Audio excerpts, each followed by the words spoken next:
Hola, buenos días desde La Habana. Soy Joanny Sánchez y estoy aquí en este miércoles, el mismísimo centro de la semana, pero también el primer día del año. Así que voy a abrir con mucho entusiasmo y con muchos planes para el futuro esta ventana 14 y los voy a invitar a que me acompañen a asomarme a los temas y las noticias más importantes de este 1 de enero de 2020 aquí en Cuba. Hoy haré un programa especial, no hay muchas noticias, es feriado en toda la isla y me voy a permitir hacer una reflexión más larga inicialmente, un tema ya con más tiempo sobre las muchas muertes de la Revolución Cubana. Por otro lado, el primer ministro ha recorrido hospitales habaneros y me pregunto, ¿habrá sido una visita esperada? Y por último, el año de las redes sociales será este 2020, sí, de las redes sociales y el activismo o infoactivismo. Y ya les contaré por qué lo creo así. Y bien, presentados los tres titulares y advertido de que el primer tema será hoy un poco más largo, voy a pasar a revolver para tomarme el cafecito informativo. Ese que de lunes a viernes en la mañana, hoy un poco más tarde porque ayer fue día de festejos familiares, comparto junto a ustedes recién colado, breve, un poco o bastante amargo, como saben que me gusta a mí, pero siempre necesario. Después de este primer sorbito del día, les recuerdo que pueden ampliar muchos de estos temas y de estas noticias en las páginas del diario digital 14 y medio que hacemos desde dentro de Cuba. Como les decía, hoy es feriado, no se trabaja, hay un gran silencio en toda la ciudad de La Habana precisamente porque la gente tiende a salir poco de casa después de las celebraciones de la noche del 31 de diciembre, que básicamente las familias se han reunido alrededor de una mesa más llena o menos llena, depende también de las posibilidades económicas de cada familia. Pero también es feriado porque este 1 de enero el discurso oficial, la prensa oficial se llena de consignas para conmemorar que entran en el año número 61 del triunfo de la Revolución Cubana, ¿sí? Así lo llama la prensa oficial, y los gobiernos aliados pues también envían felicitaciones a La Habana y también los dirigentes partidistas se ufanan de estar un año más al frente del país. Pero, y por aquí voy a conducir la reflexión de hoy, pero el proceso que celebran y que ensalzan hace mucho tiempo dejó de merecer cualquier adjetivo renovador o rebelde, mucho menos puede ser etiquetado ya como una revolución. Porque con las revoluciones ocurre muy a menudo que es fácil marcar el instante histórico en que comenzaron. Claro está, todo el mundo tiene la fecha, el momento de su inicio, pero es muy difícil definir su fecha de caducidad o de cierre. Estos procesos, señoras y señores, envejecen muy mal y una vez que se agota el combustible inicial que los movió, pues se anquilosan, se hacen rígidos, reaccionarios y claro está, se vuelven reacios a la crítica y a la divergencia. La Revolución Cubana ha muerto muchas veces y se ha traicionado a sí misma en incontables momentos, pero solo los más cercanos al oficialismo, solo los titulares del periódico, del diario oficial Granma, siguen considerándola un proceso revolucionario, o al menos lo llaman públicamente así, quizás en la interioridad pues ya saben que está muerto. Sin embargo, la mayor discusión ya no radica en saber si se trata de un fenómeno político y social todavía en movimiento, sino que creo yo que la discusión se trata en ubicar la fecha en que dejó de generar cambios para empezar a temerle a las transformaciones. Aquí voy a tratar de definir el año que debe escribirse en la lápida de la Revolución Cubana. Algunos, por ejemplo, los más críticos, de más larga data, ubican la muerte de la revolución en el mismo año 1959. ¿Por qué? Bueno, porque junto a las medidas revolucionarias y la euforia popular se fue gestando también un poder personalísimo alrededor de la figura de Fidel Castro. Así que el momento en que el proceso fue absorbido por el líder y todo aquel que se le opusiera podía ser tildado de contrarrevolucionario, es para muchas personas, sobre todo para las personas mayores, una de esas marcas temporales que señalan como el fin de la revolución. Otros van más allá y apuntan que la muerte ocurrió en 1968. El año 1968 fue un año de definiciones en esta isla.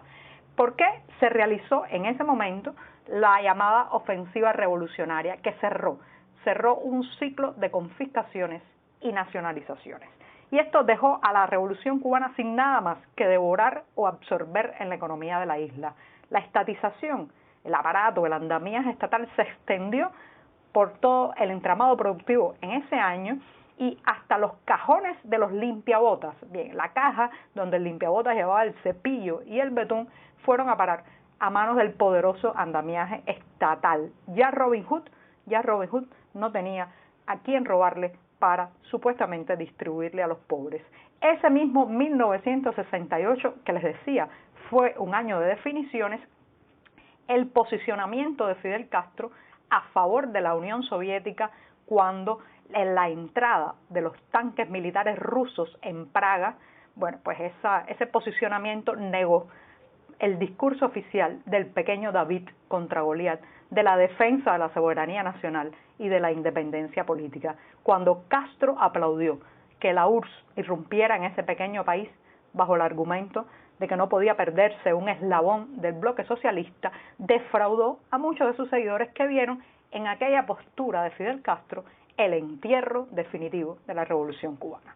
Otra de las posibles fechas de defunción, porque esto también es cada generación que se fue decepcionando, pues encontró un momento para ubicar esa fecha de defunción, es en 1980. Recuerden que en ese año ocurrieron los sucesos de la Embajada del Perú y la salida masiva de decenas de miles de cubanos por el puerto de Mariel. La huida en masa del paraíso socialista, estoy haciendo aquí unas comillas que no pueden ver, pero las digo, fue también una muestra de la inconformidad ciudadana con el proceso, una protesta social, sí, una protesta social que no se saldó en las calles sino en el mar.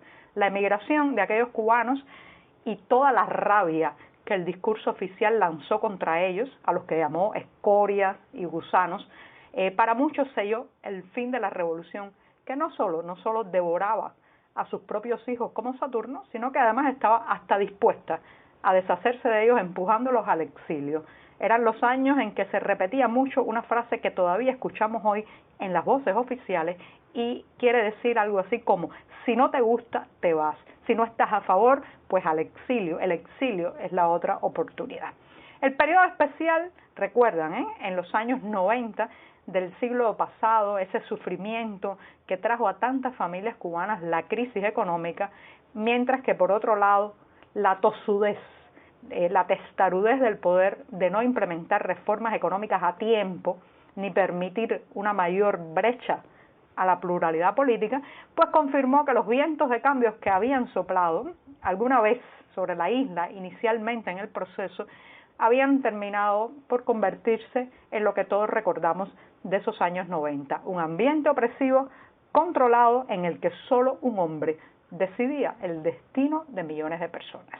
Ahora voy a hacer una pequeña pausa en este recorrido que estoy haciendo, les reitero, por las posibles fechas de muerte de la Revolución Cubana, según cada generación, según cómo lo ve cada uno, según también la experiencia de varios grupos sociales, y voy a aprovechar para servirme un segundo buchito de café, que el tema pica y se extiende y hay que recargar energías. Después de este segundo buchito de café del día, voy a continuar con lo que ocurrió en aquellos años 90, cuando se permitió la dolarización de la economía, la apertura a la inversión extranjera y el permiso para abrir pequeños negocios privados. Esto fue después de una profunda crisis. Finalmente el oficialismo cedió y a partir de 1993 comenzó este proceso de transformaciones que al final también iban en contra de todo lo que habían dicho anteriormente, porque recuerden que en sus primeros años el proceso revolucionario desmontó, cortó todo el entramado económico particular, satanizó a los empresarios y ahora, a partir del 93, comenzó a usar la moneda, el dólar, la moneda del enemigo, a ese que había satanizado y señalado siempre como el causante de buena parte de todos los males. La crisis de los balseros también yo creo que fue un momento que selló el entierro de las ilusiones de miles de personas que seguían creyendo en el proceso revolucionario. Y bueno, me aventuro a decir que la sucesión dinástica comenzada en julio de 2006 y concretada en febrero de 2008, a través de la cual Fidel Castro le cedió el poder como si fuera un feudo familiar a su hermano Raúl, confirmó también que ya esto no era un fenómeno político y mucho menos social, sino que estábamos ante un poder familiar, un clan que giraba alrededor de un apellido y un pequeño grupo de septuagenarios y octogenarios dispuestos a mantener el control sobre el país a toda costa. Bueno, la situación actual, esto es un larguísimo entierro, porque estamos ante un régimen temeroso de la novedad, un poder fosilizado hasta el punto de que rechaza buena parte de lo que podría llamarse actualmente la agenda progresista o los nuevos terrenos y temas de donde la ciudadanía puede presionar. Es un régimen reacio a aceptar el debate social, que penaliza duramente la discrepancia, rechaza y castiga cualquier intento de la gente de organizarse alrededor de una idea o de una meta. Vive, además, todo este sistema vive de sus supuestas glorias pasadas, de efemérides remotas, fechas históricas y consignas vacías. Así que hoy, a sus 61 años, no puede llamársele a esto que vivimos revolución. Pero bueno, ustedes saben que el ingenio popular es sabio y ya hace muchos años en las calles cubanas ha terminado por llamársele esto, esta cosa o simplemente el castrismo. Y bien, les dije que me iba a extender en el primer tema, en este día especial, feriado, que tenemos además muy pocas noticias, pero paso a la segunda cuestión del día, que está relacionada con la visita que ha hecho el primer ministro Manuel Marrero, recién designado en su cargo, por varios hospitales de La Habana. Esto comenzó el martes y bueno, pues se supone que se extenderá varios días, pero mi pregunta es si se trata de visitas planificadas, si ya las instituciones o los hospitales que ha visitado Marrero sabían de antemano que él iba a llegar. Esto es muy común en Cuba y lamentablemente eso es una de las cosas que evita que los funcionarios conozcan realmente el mal estado del sistema de salud pública con el que tenemos que convivir cada día los cubanos. Así que si fue una visita avisada, bueno, pues no hacemos nada. Y hablando de hacer algo, 2020 será el año del activismo en las redes sociales. Miren todo lo que ha pasado a lo largo de 2019, a partir de lo que se han unido, los temas y las agendas que se han unido en las redes sociales, Facebook y Twitter, y después han tenido una incidencia en la vida práctica, en las calles cubanas. El sitio, el proyecto Yucabyte, tiene una excelente cronología que comienza en enero, toca varios puntos que pasaron de la aldea virtual y de las redes sociales a la Cuba real. Así que se las recomiendo porque este 2020 todo apunta a que el infoactivismo y las convocatorias aumentarán en las redes. Así que ahí nos vemos y hasta mañana.